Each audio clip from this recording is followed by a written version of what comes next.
ஏசாயா தீர்க்கதரிசி 7ஆம் அதிகாரம் 14ஆம் வசனம். ஆதலால் ஆண்டவர் தாமே உங்களுக்கு ஒரு அடையாளத்தை கொடுப்பார். இதோ ஒரு கன்னிகை கர்ப்பவதியாகி ஒரு குமாரனை பெறுவாள். அவருக்கு இம்மானுவேல் என்று பெயரிடுவாள். 9ஆம் அதிகாரத்தை எடுத்துக்கோங்க. ஏசாயா 9ஆம் அதிகாரம் 6வது வசனம். நமக்கு ஒரு பாலகன் பிறந்தார், நமக்கு ஒரு குமாரன் கொடுக்கப்பட்டார். கர்த்தத்துவம் அவர் தோளின் மேல் இருக்கும். அவர் நாமம் அதிசயமானவர், ஆலோசனை கர்த்தா, வல்லமையுள்ள தேவன், நித்திய பிதா, சமாதான பிரபு எனப்படும். அல்லேலூயா, அல்லேலூயா. சரி, இப்போ நம்ம ஒரு வரலாற்று சம்பவத்தை நம்ம என்ன செய்கிறோம் பார்க்குறோம். இயேசு கிறிஸ்து மனிதனாய் பிறப்பதற்கு பல 100 ஆண்டுகளுக்கு முன்னாடி சொல்லப்பட்ட தீர்க்க தரிசனம். ஏசாயா தீர்க்கதரிசி அப்போ தீர்க்க தரிசனம் சொல்லப்படுகிறது. ஒரு கன்னிப்பெண் கர்ப்பவதியாகி ஒரு குமாரன் வெளியே. இப்போ இந்த வசனம் சொல்லுகிறது 400 வருஷத்துக்கு முன்னாடி தீர்க்க தரிசனம் ஒரு குழந்தை பிறக்கும் அப்படின்னு சொல்லிட்டு. அடுத்து இங்கே இப்போ எழுதப்பட்டிருக்கிறது கர்த்தருடைய வார்த்தை. நமக்கு ஒரு குமாரன் கொடுக்கப்பட்டார், நமக்கு ஒரு பாலகன் கொடுக்கப்பட்டார். கர்த்தருடைய அந்த கர்த்தத்துவம் அவர் தோளின் மேல் இருக்கும். அவருடைய நாமத்துக்கு பேரு அதிசயமானவர். அல்லேலூயா. ஆலோசனை கர்த்தா, வல்லமுள்ள தேவன், நித்திய பிதா, சமாதான பிரபு சொல்லிட்டார். அதனால அந்த தீர்க்க தரிசனம் எப்போ நிறைவேறும் சொல்லி எல்லாரும் எதிர்பார்த்தாங்க. எல்லாரும் என்ன எதிர்பார்த்தாங்கன்னா அரமனையில் பிறப்பார் அப்படின்னு எதிர்பார்த்தாங்க. ஏசப்பா அரமனையில் பிறக்கல. எங்கே பிறந்தாரு? மாட்டுக்கொட்டையில் ஒரு இடத்துல பிறந்தாரு. மாட்டுக்கொட்டையில் வச்சுருந்தாங்க. ஏன் மாட்டுக்கொட்டையில் வச்சுருந்தாங்க அப்படின்னா, நம்ம தமிழ் பைபிளில் போட்டுக்கும் முன்னணி அப்படின்னு இருக்கும். ஏன் மாட்டுக்கொட்டையை வச்சுருந்தாங்கன்னா, அன்றைக்கு வந்து எருசலேமில் வந்து அந்த 2ஆம் அதிகாரம் வாசிங்கன்னா அகுஸ்தர் ஆயன் ஒரு கட்டளை போடுறாரு, சென்சஸ் எடுக்கணும்னு சொல்லிட்டு. அப்போ அந்தந்த ஊருக்கு வரும்போது எல்லாரும் இங்கே ஊருக்கு வந்திருக்காங்க. இடம் இல்லை. இடம் இல்லாதனால தான் அங்கே என்ன செய்ய வேண்டியச்சு, அங்கே பிறக்க வேண்டிய அல்லது அங்கே படுக்க வைக்க வேண்டிய சூழ்நிலை என்ன செஞ்சது இருந்தது. நமக்காக அப்படி மனித அவதாரம் எடுத்த நம்முடைய தெய்வம். அல்லேலூயா, ஆண்டவருக்கு மகிமை உண்டாகட்டும். சரி, இப்போ இந்த 2-3 வேத பகுதியை வாசித்தோம். 4 வேத பகுதி இருக்கு. ஒன்று மத்தேயு எழுதின சுவிசேஷம், 2வது லூக்கா, 3வது ஏசாயால 2 வேத பகுதியை வாசிக்கிறோம். இந்த போன வருஷம் ஒரு பிரசங்கமாக கொடுத்தார், இந்த வருஷம் ஒரு பிரசங்கம் கொடுத்துருக்கிறார். இயேசு கிறிஸ்துனுடைய பிறப்பை குறித்து வாசிக்கிறோம் இல்லையா. இப்போ 9ஆம் அதிகாரம் 6ஆம் வசனத்தை நீங்கள் எடுத்து வச்சுக்கோங்க. அதில் எத்தனை காரியம் சொல்லப்பட்டிருக்கு. நமக்கு ஒரு குமாரன் கொடுக்கப்பட்டார். அவருடைய கர்த்தத்துவம் அவருடைய தோளின் மேல் இருக்கும். அவருடைய நாமம் எப்படிப்பட்டது? அதிசயமானது, ஆலோசனை கர்த்தா, வல்லமுள்ள தேவன், நித்திய பிதா, சமாதான பிரபு. அல்லேலூயா. 5 பேர்கள் அவருக்கு என்ன செய்யப்பட்டிருக்கு? கொடுக்கப்பட்டிருக்கு. ஒவ்வொன்றாக நம்ம வாசிக்கிறோம். ஒவ்வொன்றுக்குள்ள உள்ள போய் அர்த்தம் பார்த்தா பயங்கரமான அர்த்தமா என்ன செய்கிறது? அதிசயமானவர். முதலாவது என்ன பேரா? அதிசயமானவர். ஆங்கிலத்தில் ஒண்டர்ஃபுல் அப்படிங்கிற வார்த்தை என்ன செஞ்சிருக்கு? சொல்லப்பட்டிருக்கு. அதிசயமானவர், அதிசயமானவர். அப்படியே அதுல கிரேக்க அதெல்லாம் மொழிபெயர்த்து பார்த்தா பயங்கரமான ஆச்சரியமா என்ன செய்கிறது இருக்கிறது. அல்லேலூயா, அல்லேலூயா. இயேசு கிறிஸ்து அதுக்கு முதல்ல என்ன பேரு? அதிசயமானவர்.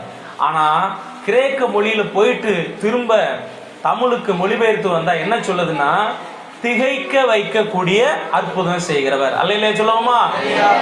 என்ன எப்படிப்பட்டவரா? திகைக்க வைக்கக்கூடிய அற்புதம் செய்கிறவர், நம்ப முடியாத அளவுக்கு அற்புதம் செய்கிறவர். ஒரு அல்லேலூயா சொல்லுவோமா?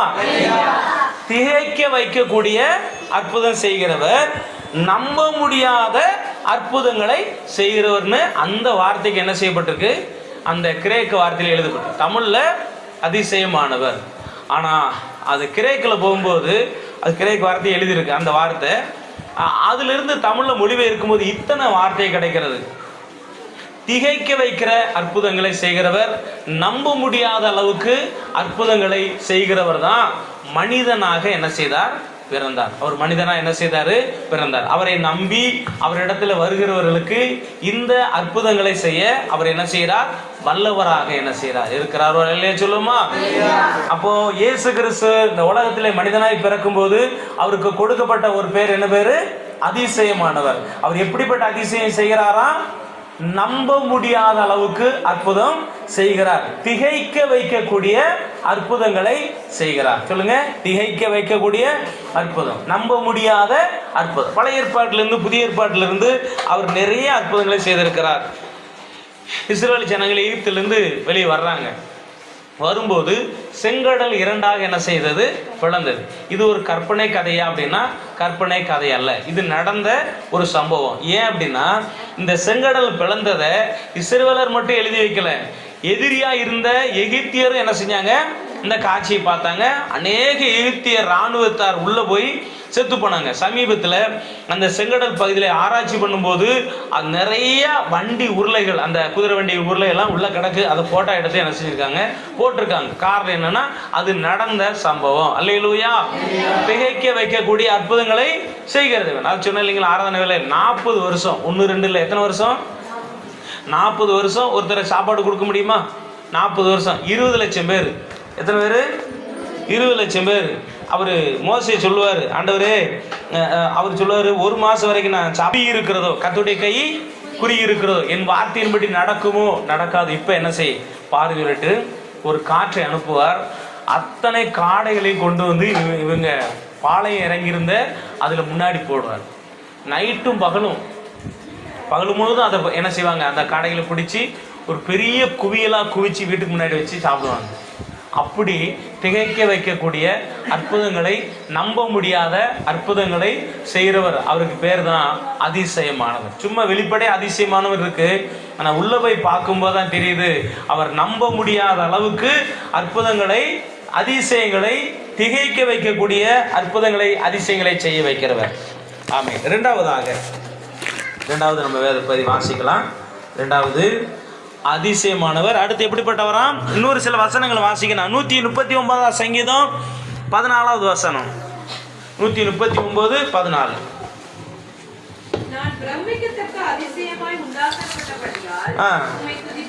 பிறப்பில் நம்மளை படைக்கும் போது கூட அதிசயமா என்ன செஞ்சிருக்காராம்?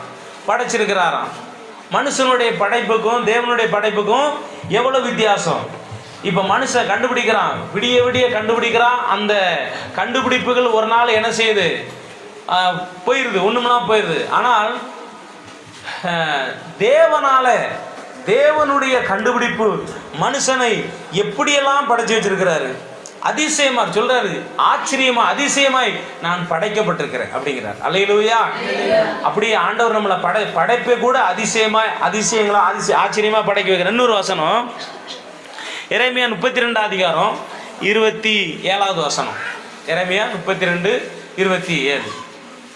இதோ நான் மாம்சமான யாவருக்கும் தேவனாகிய கர்த்தர், என்னால செய்யக்கூடாத அதிசயமான காரியம் ஒன்றில்லை. இப்போ அதிசயமானவர் சொல்றாரு, என்னால் செய்ய முடியாத ஏதாவது அதிசயமான காரியம் இருக்கா அப்படின்னு மக்கள்கிட்ட கேட்கிறார். ரெண்டாவது, நம்மளை அதிசயமாய் ஆச்சரியமாய் என்ன செஞ்சாராம்?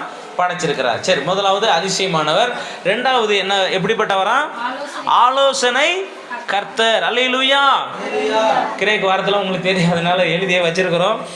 சரி, இப்போ ஆலோசனைக்கு ஒரு வசனத்துக்கு போகலாமா? நீதிமொழி 1 அதிகாரம் 25 வசனத்தில் ஆலோசனைக்கு ஒரு வசனம் வாசி. ஆலோசனை கர்த்தர் 1:25.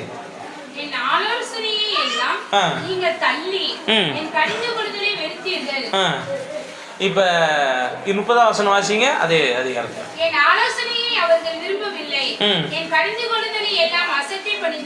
நம்முடைய ஆண்டவர் ஆலோசனை கர்த்தர். நிறைய நேரத்தில் மனிதன் அந்த ஆலோசனையை ஏற்றுக்கிடவும் மடக்கான், அந்த கடிந்து கொள்ளுதலையும் என்ன செய்ய மடக்கிறான்? ஏற்றுக்கொள்ள மடக்கிறான் அப்படின்னு சொல்லிட்டு நம்ம வேதத்தில் வாசிக்கிறோம். நமக்கு ஆலோசனை கர்த்தராக இருக்கிறார். முதலாவது, நமக்கு ஆலோசனை வேண்டும். ஒரு அல்லேலூயா சொல்லுவோமா? அல்லேலூயா. ஏன்னா பைபிள் சொல்லுது, ஆலோசனை இல்லாத இடத்துல ஜனங்கள் சொல்லுங்க சீர்கெட்டு போவாங்க. சொல்லுங்க, ஆலோசனை இல்லாத இடத்துல எங்க போயிருவாங்க ஜனங்கள்? அநேக ஆலோசனைக்காரர் இருந்தா என்ன கிடைக்கும்? சுகம் கிடைக்கும். சரியா? அடுத்து ஒரு வசனம் வாசிங்க. லூக்கா எழுதின சுவிசேஷம் 7வது அதிகாரம் 30வது வசனம். லூக்கா 7வது அதிகாரம் 30வது வசனம். பரிசேயரும் நியாயசாஸ்திரிகளுமே அவனாலே ஞானஸ்நானம் பெறாமல் தங்களுக்கு கேடுண்டாத தேவனுடைய ஆலோசனையை தேவனுடைய ஆலோசனையா செய்கிறாங்க, தள்ளி விட்டாங்க. ஞானஸ்நானம் எடுக்காம கர்த்தருக்கு எடுத்த காரியத்தில் வளருவதற்கு ஆலோசனை சொல்லும்போது அதை ஏற்றுக்கொள்ளாவிட்டால் அவர்களுக்கு என்ன வருகிறது? கேடு வருகிறதாக நம்ம வேதத்தில் வாசிக்கிறோம். அதனால நாம் தேவனுடைய சமூகத்தில் தேவனிடத்தில் என்ன கேட்கணும்? ஆலோசனை கேட்கணும். அல்லேலூயா. என்ன கேட்கணும் சொல்லுங்க? ஆலோசனை கேட்கணும். பைபிளில் பார்த்தீங்கன்னா நிறைய பேர் ஆண்டோடைய ஆலோசனை கேட்கறதில்லை. இப்போ சாலமன் மரித்த பிறகு பைபிள் இருக்குது, வரலாற்றுலையும் பாருங்கள் சாலமனை குறித்து இருக்குது. சாலமன் மரித்த பிறகு மக்கள் எல்லாம் வந்து கேட்குறாங்க, உங்கள் மகன்கிட்ட உங்கள் அப்பா வந்து நிறைய கடன் வச்சுட்டு போயிட்டாரு, நிறைய வரி வச்சுட்டு போயிட்டாரு, நாங்கள் இதை என்ன செய்யணும், எங்களுக்கு அதை சுமையை நீக்கணும், ஏதாவது ஆலோசனை அப்படின்னு சொல்லும்போது அந்த ரெகோபியாங்கிற ராஜா மூத்த அந்த ஆட்கள் இருப்பாங்க, வயதில் மூத்தவங்க, அவங்ககிட்ட ஆலோசனை கேட்பான். அவங்க ஒரு ஐடியா சொல்லுவாங்க. கூட வளர்ந்த ஒரு சில வாலிப பசங்க இருப்பாங்க, அவங்ககிட்ட ஆலோசனை கேட்பான், அவங்ககிட்ட ஒரு ஐடியா சொல்லுவாங்க. அந்த மூத்தவர்களுடைய ஆலோசனையை போட்டுட்டு இந்த வளர்ந்த வாலிப பசங்க, இவங்களோடு வளர்ந்த வாலிப பசங்கிட்ட ஆலோசனை கேட்பான். அந்த ஆலோசனையுடைய விளைவு என்னாகும் அப்படின்னா அந்த ராஜ்யமே ரெண்டா என்ன செய்யும்? உடஞ்சி போகும். இன்னைக்கு வாலிபர், நம்ம கூட இருக்கிற வாலிபர்கள் நல்ல ஆலோசனை என்ன செய்யக்கூடியவனாக என்ன செய்கிறார்? இருக்க ஆண்டவருக்கு மகிமை உண்டாக்கு. அதனால ஆலோசனையை ஆண்டவரிடத்துல கேளுங்க. என்ன காரியமானாலும் ஆலோசனை கேளுங்க. அவர் ஆலோசனை கொடுக்க அவர் வல்லவராக இருக்கிறார். ஆலோசனை கர்த்தராக என்ன செய்கிறார்? இருக்கிறார். இன்னைக்கு உலகம் ஒரு ஆலோசனை சொல்லுது, பிசாசு ஒரு ஆலோசனை சொல்லுங்க. எப்படிப்பட்டவா? வல்லமையுள்ள தேவன். வல்லமையுள்ள தேவனுக்கு எத்தனையோ வார்த்தைகள் என்ன செய்யப்பட்டிருக்கு. அதுல பாத்தீங்கன்னா வல்லமையுள்ள தேவன் அப்படிங்கிறதுக்கு, வல்லமையுள்ள தேவன் அப்படிங்கிறதுக்கு பார்த்தீங்கன்னா நிறைய வார்த்தைகள் கிரேக்க மொழியில் போய் பார்த்தா நிறைய வார்த்தைகள். சாம்பியன்னா என்னது? சாம்பியன் என்ன சொல்லுங்க? சாம்பியன் தமிழ் வார்த்தை சொல்லுங்க. சாம்பியனுக்கு தமிழ் அந்த பாருங்க. வல்லமுள்ள தேவன் அப்படிங்கிறதுக்கு சீப்புங்கிற வார்த்தை, சீப் இருக்குல்லையா, தலைமை அப்படிங்கிற வார்த்தை. சாம்பியன் ஒரு வார்த்தை என்ன செய்யப்பட்டிருக்கு? சொல்லப்பட்டிருக்கு. ஸ்ட்ராங் அப்படிங்கிற வார்த்தை என்ன செய்யப்பட்டிருக்கு? சொல்லப்பட்டிருக்கு. இப்படி பல வார்த்தைகளை ஆண்டவர் அந்த மூல பாஷையில எழுதி வைத்திருக்கிறார். அல்லேலூயா. அதிசயமானவர், ஆலோசனை கர்த்தர். இப்போ என்ன பார்த்தோம்? ஆலோசனை கர்த்தர் தானே. கவுன்சிலர் அப்படிங்கிற வார்த்தை யூஸ் பண்ணியிருக்கு. அதுக்கு நிறைய வார்த்தைகள். அதே மாதிரி வல்லமை உள்ள தேவன் அப்படிங்கிறதுக்கு கிரேக்க மொழியில் போய் மொழிபெயர்த்து பார்த்தா 6-7 வார்த்தைகள் என்ன செய்யப்பட்டிருக்கு? ஆண்டவரை குறித்து சொல்லப்பட்டிருக்கு. அல்லேலூயா, அல்லேலூயா. அதே மாதிரி ஜெயிண்டா, என்ன ஜெயிண்டு அப்படிங்கிற வார்த்தையும் யூஸ் பண்ணப்பட்டிருக்கு. அது தமிழில் பார்த்தீங்கன்னா அரக்கன் அப்படிங்கிற ஒரு வார்த்தையும் இருக்கும். இன்னொன்று வந்து பயங்கரமான பராக்கிரமசாலி. அவனை வந்து நம்ம மக்கள் அரக்கன்னு சொல்லியிருந்தாங்க, ஆனால் பயங்கரமான பராக்கிரமசாலி. இத்தனை வார்த்தைகளை சரி. அப்போ இந்த ஜெயின்ங்கிற வார்த்தைக்கு பேராற்றல் உள்ளவன் இப்படிங்கிற வார்த்தைக்கு தான் அந்த வல்லமை உள்ள தேவன் அப்படிங்கிற ஒரு வார்த்தைக்கு கிரேக்க மொழியில போய் மொழிபெயர்த்தா இத்தனை வார்த்தை சொல்லப்பட்டிருக்கு. ஒரு அல்லேலூயா சொல்லுவோமா? அல்லேலூயா. அவர் வந்து இந்த என்னது எக்ஸலண்ட் சொல்றாங்கல்ல, அந்த வார்த்தையும் சொல்லப்பட்டிருக்கு. ஒரு வார்த்தைக்கு இத்தனை அர்த்தங்களை சொல்லிருக்கு. நம்முடைய ஆண்டவர் தலைவர், அவர் போட்டியில வெற்றியாளர், உறுதியானவர், பேராற்றல் உள்ளவர், எல்லாவற்றுக்கும் பராக்கிரமசாலி. அல்லேலூயா. இப்படி சர்வ வல்ல தேவன் அவர், அந்த வல்லமை உள்ள தேவன். அந்த வார்த்தைக்கு வல்லமை அப்படிங்கிறதுக்கு இப்படிப்பட்ட வல்லமையை நமக்கு கொடுக்க வல்லவராக இருக்கிறார். பைபிள் சொல்லுது, அவர் லூக்கா 9:1 என்ன சொல்லியிருக்குன்னா, தம்முடைய 12 சீசர்களை வரவழைத்து அசுத்தாவிகளை துரத்ததுக்கு அவர்களுக்கு வல்லமையும் அதிகாரமும் கொடுத்தார். என்ன சொல்லுங்க? வல்லமையும். இப்படிப்பட்ட தெய்வத்தை நம்ம என்ன செய்யறோம்? நம்ம வேதத்தில் வாசிக்கிறோம். அப்ப நம்ம என்ன செய்யணும்னா, இந்த தேவன் நமக்காக கொடுக்கப்பட்டார், நமக்கு அற்புதங்களை செய்வாராக, அதிசயங்களை செய்வாராக. அல்லேலூயா. நமக்கு ஆலோசனை கர்த்தரா இருந்து ஆண்டவர் நம்ம என்ன செய்யட்டும்? ஆலோசனை கர்த்தரா இருந்து நம்மளை ஆலோசனைப்படி நடத்தட்டும். மூன்றாவது, வல்லமை உள்ள தேவன் நம்ம கூட எப்படி இருக்கிறார்? வல்லமை இருக்கிறார். இப்ப பாத்தீங்கன்னா, நான் ஏற்கனவே சொல்லியிருக்கேன், ஒரு மனுஷனுக்கு அவனுடைய ஆயுதங்கள் தான் அவனை என்ன செய்கிறது? பராக்கிரமசாலியாக. அவர் சாம்பியன் அப்படிங்கிற வார்த்தை என்னன்னா, அவர் தான் அந்த ஓட்டத்திற்கு வெற்றியாளர். என்ன, அவர் ஓடி முடிச்சிட்டாரு, வெற்றி பெற்றாரு. இப்போ நமக்கு நம்முடைய ஓட்டத்தில் வெற்றி பெறுவதற்கு தேவன் நமக்கு என்ன செய்கிறார்? உதவி செய்கிறார். அவர் தான் சீப், தலைமை. அந்த சீப்புங்கிற வார்த்தை எதில் யூஸ் பண்ணுவாங்க தெரியுங்களா? எதில்? ராணுவத்தில் என்ன செய்வாங்க? தேவனா இருக்கிறார். அல்லேலூயா. சரி கூப்பிடு. சரி, ஆண்டவர் தொடர்ந்து ஆண்டவர் ஆசீர்வதிக்கட்டும். அது ஆதியாகமம் 17ஆம் அதிகாரம் 1வது வசனம். ஆதியாகமம் 17:1. ஆபிராம் 99 வயதான போது கர்த்தர் ஆபிராமுக்கு தரிசனமாகி, நான் சர்வ வல்லமையுள்ள தேவன். ஆமென். என்ன செய்? நான் சர்வ வல்லமையுள்ள. எத்தனாவது வயசுல? 99 வயசு. நம்ம சின்ன வயசா இருக்கும் போதும் அவர் சர்வ வல்லவர் தான். வயசானாலும் நம்ம சர்வ வல்லவர் தான். அல்லேலூயா. நம்முடைய ஆண்டவர் எப்பொழுதும் சர்வ வல்லவர். அழைக்கும் போதும் சர்வ வல்லவர். 75 வயசுல அழைச்சார், அப்பவும் சர்வ வல்லவர். 99 வயசுலயும் என்ன செய்றவர்? சர்வ வல்லவராக என்ன செய்கிறார்? இருக்கிறார். அப்படிப்பட்ட தேவனை நாம் என்ன செய்கிறோம்? ஆண்டவரை ஆராதிக்கிறோம். அந்த தேவத்துக்கு மகிமை என்ன செய்யட்டும், உண்டாகட்டும். அல்லேலூயா. 28ஆம் அதிகாரம் 3ஆம் வசனம். ஆதியாகமம் 28ஆம் அதிகாரம் சொல்லாரு, நான் 75 வயசு உனக்கு அந்த நேரத்தில் சர்வ வல்லவர் மட்டும் இல்லை, நீ 90 வயசு 100 வயசானாலும் அந்த உன்னை ஆசீர்வதித்து நீ பல ஜனக்கூட்டமாகும்படி பலுகவும் என்ன செய்வாரு? பிறகு நம்முடைய ஆண்டவர் வல்லமுள்ளவர். எப்படி வல்லவர்? சர்வ வல்லமுள்ளவர். அந்த சர்வ வல்லமுள்ளவர் உள்ளவர் எப்பொழுதும் ஒரு வல்லமுள்ளவர் தான். அதே நேரத்தில் அந்த வல்லமுள்ளவர் உன்னை பெருகவும் என்ன செய்கிறார்? பெருக செய்கிறார். சரி, இப்போ புதிய ஏற்பாட்டில் 2 வசனம் இருக்குது. லூக்கா 24ஆம் அதிகாரம் 19வது வசனம்.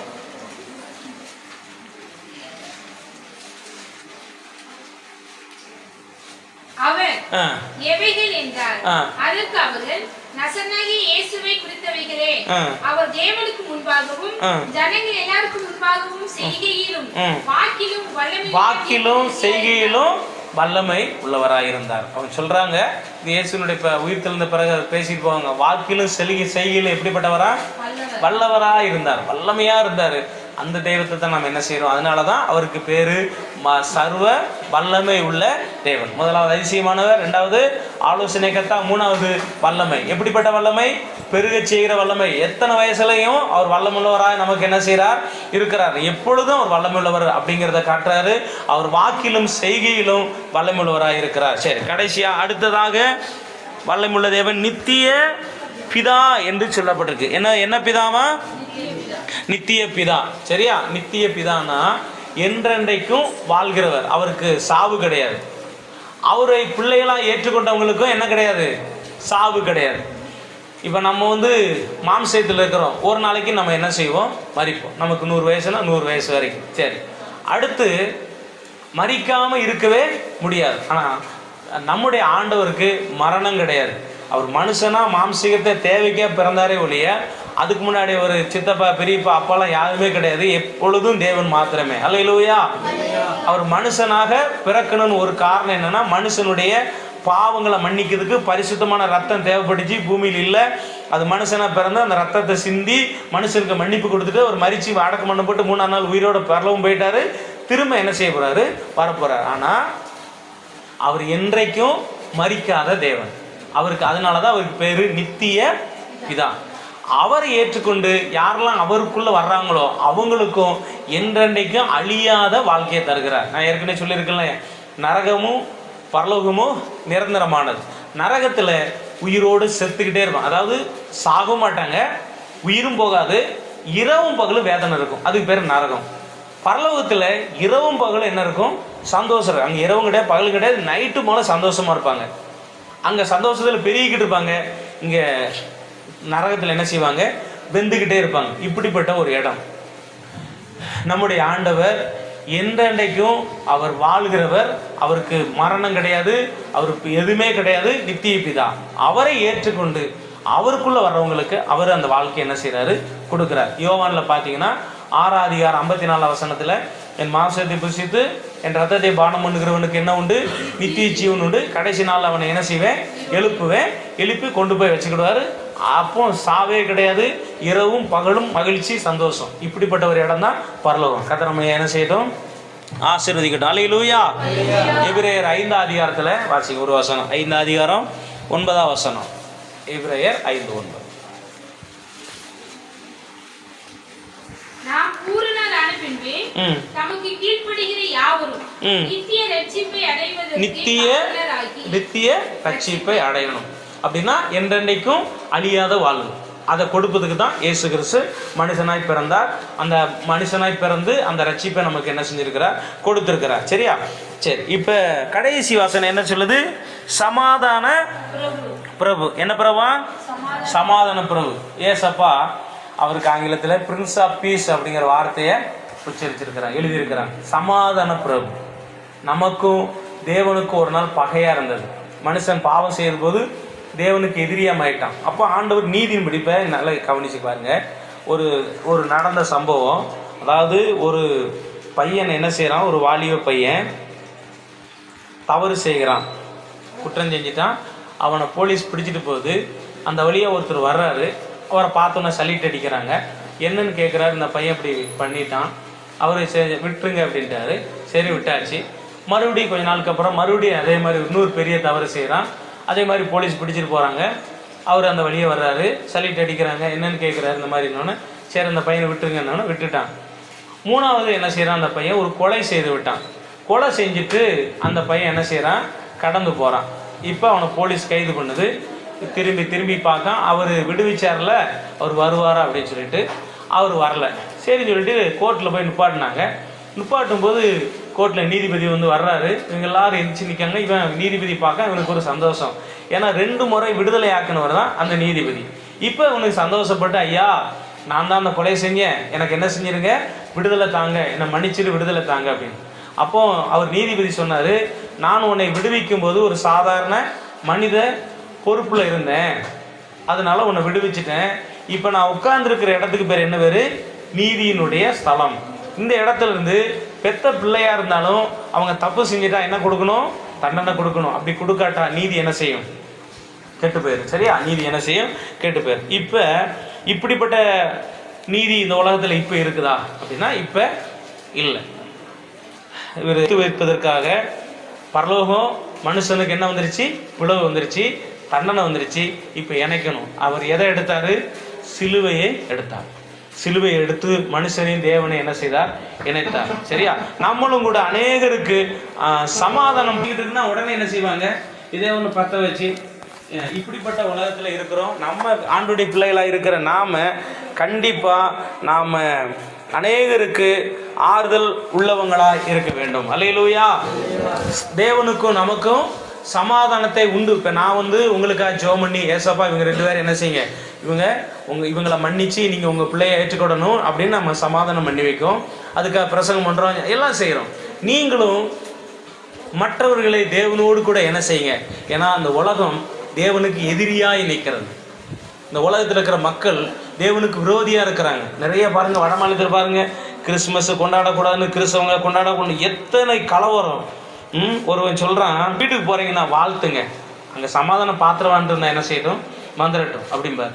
நம்ம சமாதானத்தை உண்டு பண்ணுவதற்காக அவர் சிலுவையை என்ன செஞ்சார், எடுத்தார். இன்னைக்கு நம்ம 2 காரியம் செய்யணும். நமக்கும் தேவனுக்கும் நல்ல ஒரு சமாதான ஐக்கியம் இருக்கணும். 2வது, நம்ம மற்றவங்களை தேவனோடு கூட இணைத்து வைக்கிறவங்களா நம்ம என்ன செய்யணும், பிரிக்கக்கூடாது. ஒரு அலையில சொல்லுவோமா, என்ன செய்யக்கூடாது, நம்ம தேவனோடு நம்ம என்ன செய்யணும், மக்களை என்ன. அதுக்காகத்தான் அவர் மனுஷனாக பிறந்தார். பைபிள் சொல்லுது பாருங்க, அதிசயமானவர் சொல்லுங்க, ஆலோசனை கர்த்தர், வல்லமை உள்ள தேவன், நித்திய பிதா, சமாதான 5 பேர்கள் கொடுக்கப்பட்டது. இயேசு கிறிஸ்து இந்த பூமியில அவர் மனுஷனாய் வந்து இந்த 5 காரியம், 5 பேர்கள் அவருக்கு கொடுக்கப்பட்டது. இந்த 5 பேர்கள் உள்ள ஆசீர்வாதம் நமக்கு கடந்து வரட்டும். கர்த்தர் நம்மை ஆசீர்வதிக்கட்டும். அல்லேலூயா. மத்தேயு 16 அதிகாரம் 18 அதிகாரம் வாசிங்க. மத்தேயு 18 அதிகாரம் 12வது வசனம். 18 அதிகாரம், கெட்டு போனதே ரட்சிக்க வந்தார்னு அந்த வசனம். மனுஷகுமாரன் என்ன செஞ்சாரா, கெட்டு போனதே ரட்சிக்க வந்தார். ஒரு பொருள் கெட்டு போச்சுன்னா உலகத்தில் எந்த பொருளாக இருக்கட்டும் புதுப்பிக்கிறது கூடாத காரியம். கெட்டு போனால் போனதான். ஆனால் நம்முடைய ஆண்டவர் தான் கெட்டு போனதை கூட புதிதாக மாற்றுகிறார். சொல்லுங்க, கெட்டு போனது என்ன செய்யறாராம், புதுசாக மாற்றுகிறார். சரி, நம்ம யாரும் எழுந்து நிற்போமா? எழுந்து நம்ம செபிக்கலாம். ஆண்டவரே, உமக்கு நன்றி செலுத்துகிறோம். ஏசப்பா, நாங்கள் உமக்கு கோடான கோடி நன்றி செலுத்துகிறோம். இயேசுவே, நாங்கள் உமக்கு கோடான கோடி நன்றி செலுத்துகிறோம். அவர் அதிசயமானவராய் இருக்கிறார். அவர் அதிசயங்களை செய்கிறவர். அவர் அதிசயங்களை செய்கிறார். பைபிள் சொல்ல அந்த மூல பாஷையில போகும்போது என்ன சொல்லுது? திகைக்க வைக்கக்கூடிய, நம்ப முடியாத அளவுக்கு அற்புதங்களை செய்கிறவர். அல்லேலூயா சொல்லுங்க. திகைக்க வைக்கக்கூடிய, நம்ப முடியாத அளவுக்கு அற்புதங்களை செய்கிறவர். இன்னைக்கு நமக்கு செய்வார், நம்ம மூலியமா மற்றவங்களுக்கும் செய்வார். நம்ப முடியாதுதான், திகைக்க வைக்கக்கூடிய அற்புதங்களை செய்கிறவர். அதனாலதான் அவருக்கு பேரு அதிசயமானவர். அவர் பேர் என்ன பேரு? அதிசயம். இன்னைக்கு